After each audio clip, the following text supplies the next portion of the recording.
ESPN continues to do themselves no favors.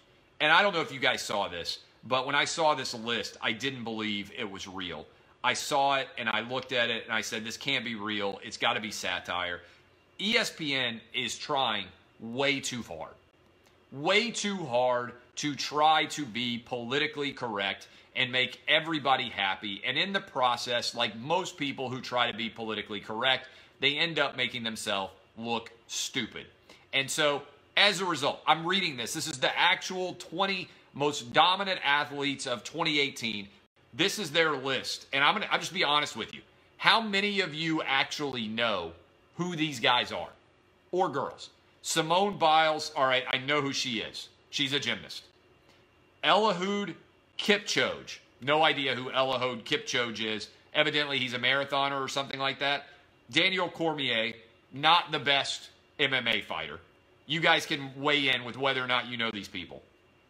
Arya Judinargan is a professional golfer. I got to be honest with you. The only Arya I know is from Game of Thrones. I have no idea who Arya Judinargan is. Never heard of her in my life. Evidently, she is a professional golfer. Never heard of her. Katie Ledecky, yes, she's a swimmer. Chloe Kim, she's the snowboarder. I know her. Do they actually snowboard? Was the Winter Olympics this year? I don't even know. I can't remember. Was the Winter Olympics in 2018? I maybe, or was it last year? I guess it was this year. It was so long ago I can't even keep up. I have no idea. But evidently, was it this year? I guess it had to be, because they don't have like snowboarding when it's not outside, when it's outside of the Olympics, right? Breanna Stewart, I guess she plays in the WNBA. I wouldn't know Breanna Stewart if, you know, like if she were sitting here beside me right now. Let me just start right here. That's the top 7. Somebody needs to be out there and they need to say, hey, just to confirm, we're doing a list of the most dominant athletes. Yeah, we are. Yeah, that's right. And we just got to number 7, and the most dominant basketball player we just put on the list was somebody named Breanna Stewart. Let me ask you a question. LeBron James been on our list yet? Was he in numbers 1 to 6? No. LeBron James wasn't on the list. Then the list is broken, all right? I don't know about these other dudes and chicks who I didn't know at the top of the list, but I do know that the greatest basketball player on the planet, first of all, ain't playing in the WNBA, all right? There are 5,000 juniors in high school who would dunk all over Breanna Stewart right now, who is a WNBA player, all right?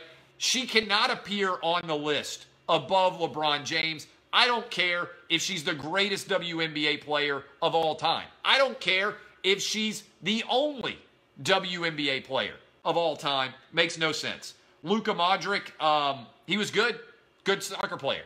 He ain't Messi. He ain't Ronaldo. He ain't the best soccer player in the world. He definitely did not have the most dominant year. Simona Halep, I'm going to be honest with y'all. I like tennis. I even like women's tennis. In my life, I've never heard of Simona Halep.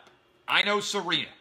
If you have a women's tennis list and it's saying who's the most dominant women's tennis player and Serena Williams is alive and she's not at the top of the list, that list is broken. So Simona Halep, as good as you might be, you ain't on the most dominant list on my list. Novak Djokovic, I don't even know. Was Djokovic really good this year? Again, I'd put Federer on this list in favor of Djokovic, but at least I know who he is. Somebody named Yuzuru Hanyu. All right, we're at the number 11 most dominant athlete of the year list. Has anybody out there ever heard of Yuzuru Hanyu?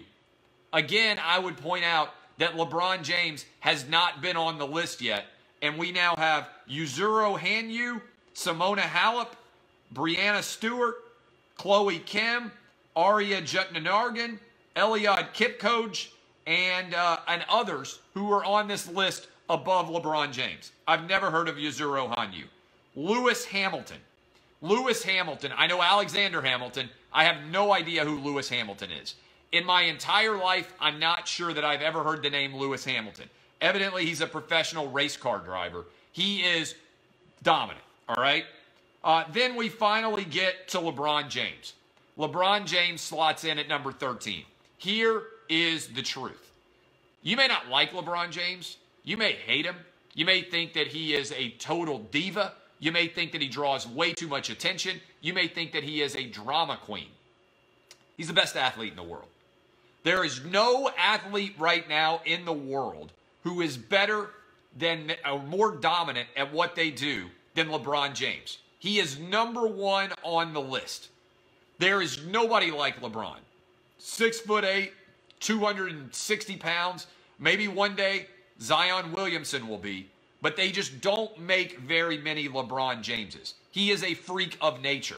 Almost no one in the history of the world has had LeBron James's physical gifts. To put him number 13 on any list of athletes and say there are 12 more dominant than him is an insult to the concept of lists. Let's go with number 14. The 14th most dominant athlete, Mookie Betts. Now look, I like Mookie Betts. He's a Nashville guy like me. Mookie Betts ain't more dominant than Mike Trout, all right? Mike Trout is statistically one of the greatest players in the history of baseball, whether you like him or not, whether you think he's boring or not.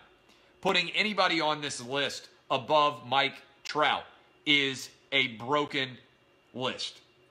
Drew Brees, all right, he's had a pretty good year. Justify, the horse. Again, my argument here is simple when it comes to putting horses on the list of greatest athletes.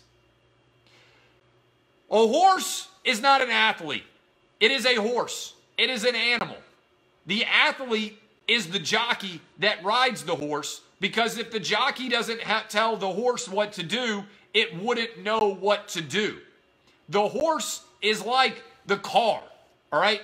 This would be like putting a stock car on the list of dominant athletes when all that matters is the person driving the stock car. A horse couldn't get to the race on its own. A horse would not know there was necessarily a race going on, but for the jockey who leads the horse to the track. You cannot put an animal on a list of the greatest athletes, even if the animal is successful. If you want to honor the horse, you put the jockey on the list, because the jockey makes the horse go. This would be like putting a golf club on the list of greatest athletes. The golf club is hit by the golfer. Without the golfer, the golf club has no utility, much like a baseball or a baseball glove or a baseball. The horse is the method by which the jockey demonstrates his excellence. Otherwise, the horse wouldn't know the race was going on. I will fight you to the death on anybody who puts a horse on the list of greatest athletes. And I'll fight PETA to the death too. Then we got Alex Ovechkin. Okay, he had a pretty good year. Patrick Mahomes, pretty good year. James Harden, pretty good year. Mike Trout, pretty good year. This is trying way too hard. All right? The most dominant athlete of all time, probably from a pure physically dominant perspective, is, I believe, LeBron James. And so any list of dominant athletes that doesn't begin with LeBron James is absolutely insane. I think what happened here is ESPN's trying to make everybody happy. And as a result, they end up screwing up the entire list here.